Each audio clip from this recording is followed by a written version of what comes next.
손흥민 벌써 리그에서만 12골을 기록 중에 있습니다. 맨시티와 리버풀에서 뛰는 홀란드와 살라처럼 유럽 최정상급 스쿼드의 지원을 받지 않고도 혼자서의 힘으로 이루어낸 기록입니다. 그러나 소니는 오히려 이것보다 더 많은 골을 넣을 수도 있었어요. 계속해서 동료들에게 기회를 양보하다 보니 오히려 손해를 보고 있습니다. 손흥민은 더 이기적으로 굴 필요가 있습니다. 그는 그럴 자격이 있는 공격수이기 때문이죠. 손흥민이 뉴캐슬전과 에버튼전에 이어 이번 본머스전에서까지 공격 포인트를 기록하면서 본인 커리어 역대급 골페이스를 이어나가고 있는 중입니다. 이번 시즌 대부분을 중앙 스트라이커로 출전했었던 손흥민이었지만 날이 갈수록 심해지는 상대 수비수들의 견제의 부담감은 더욱 심해졌고, 그렇기에 포스테코글루 감독은 히샬리송을 중앙으로 보내며 손흥민을 측면 윙어로 기용해 더욱 넓은 공간을 할당해주기 시작했는데요. 그리고 이 선택은 대성공을 거두면서 지난 12월은 완전히 프리미어 리그에서 측면을 폭격하고 다녔다고 볼 수 있습니다. 손흥민은 12월 달에만 무려 4골과 4개의 도움을 기록했고, 이 말도 안 되는 공격 포인트 수치로 인해 다시 한번 이달의 선수 수상 가능성이 높아지는 중인데요. 손흥민과 경쟁 중인 상대는 본머스의 솔랑케, 첼시의 콜 팔머, 아스톤빌라의 와킨스 같은 선수들이 있으나 이 중에서 가장 유력한 후보로 꼽히는 것은 오직 솔랑케와 손흥민뿐이라고 내다보고 있습니다. 솔랑케는 최근 본머스의 돌풍을 이끈 공격수이고 지난달에만 6개의 골을 기록하면서 영국 팬들에게 깊은 인상을 남겼는데요. 하지만 비록 손흥민이 솔랑케보다 2골 더 적은 4골을 기록 중에 있다고는 하나 솔랑케는 도움 단 1개도 없이 오직 골만 기록한 것에 비해 손흥민은 골과 어시스트를 모두 포함해 총 8개의 공격 포인트를 올렸기 때문에 단순 기록상으로도 솔랑케보다 앞선다고 볼 수 있습니다. 손흥민은 지금까지 프리미어 리그에서 이달의 선수상을 무려 4번이나 타갔고 이번 달까지 다시 한번 선정된다면 무려 5번이나 이 명예를 거머쥐게 되는 것인데요.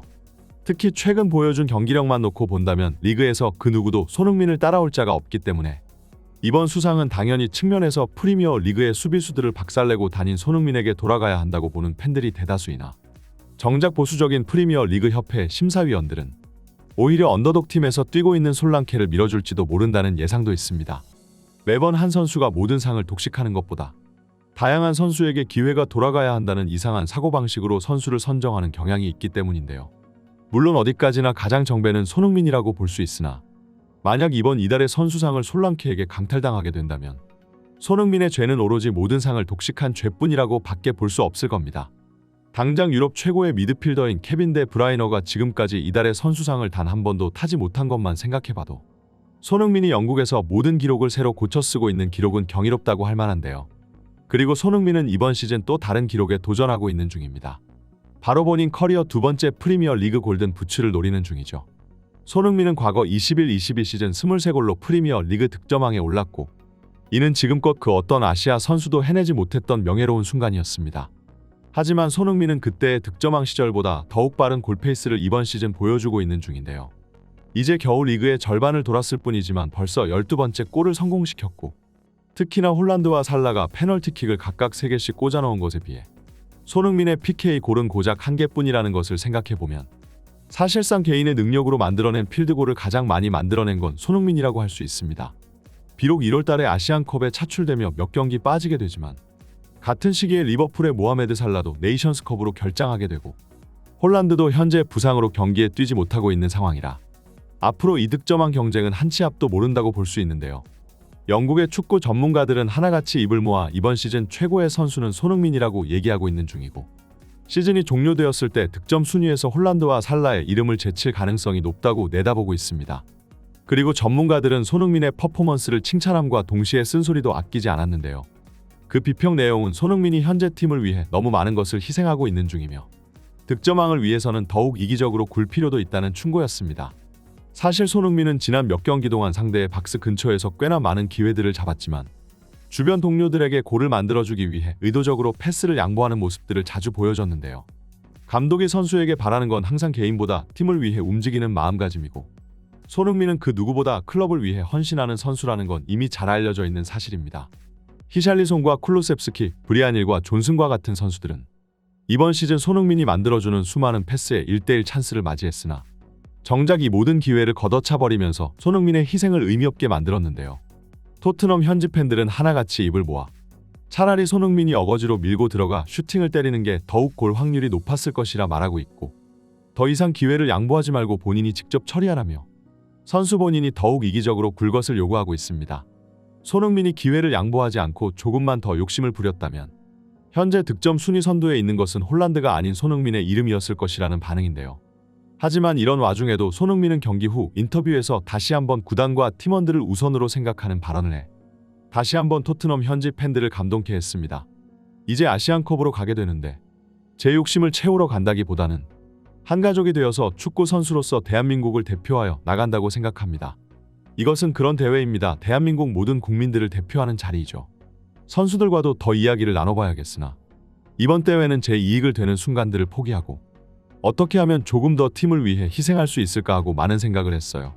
골도 중요하지만 팀의 성공은 중요하고 저도 그걸 원하고 있습니다.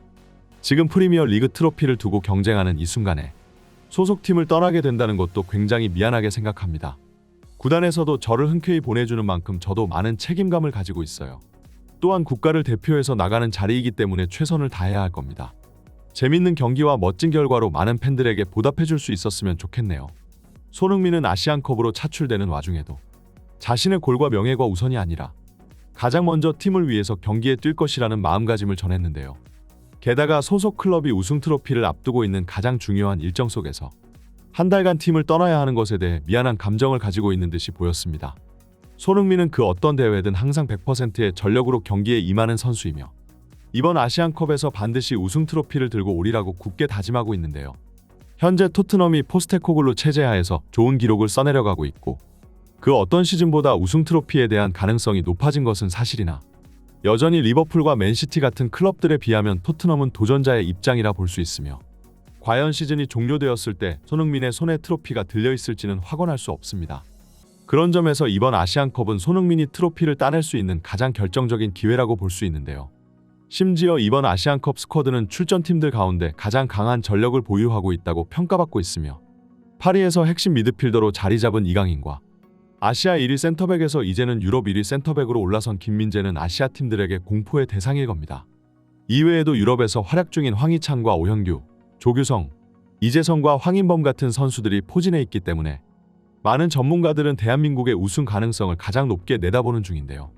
아시안컵은 1월 12일부터 2월 10일까지 대략 한 달간 진행되며 토트넘 팬들 입장에서는 대한민국이 빠르게 탈락하여 손흥민이 한시라도 빨리 복귀하기를 바라고 있을 테지만 클린스만호의 목표는 무조건 아시안컵 우승이며 현대한민국 대표팀의 전력을 보았을 때 마침내 이번 아시안컵에서 63년 만에 우승을 일궈내기를 기대하고 있습니다. 다행히도 이 기간 동안 토트넘의 상대는 맨유를 제외하면 중하위권 팀들이 대부분이기 때문에 손흥민이 돌아왔을 때 큰 순위 변동이 없을 가능성도 있는데요. 이번 시즌 손흥민이 아시안컵은 물론이고 소속 클럽인 토트넘에서도 트로피를 들기를 기원하며 이번 영상을 여기서 마치겠습니다. 오늘의 소식은 여기까지입니다. 좋아요와 구독은 영상 제작에 큰 힘이 됩니다. 풋볼 랭킹이었습니다. 감사합니다.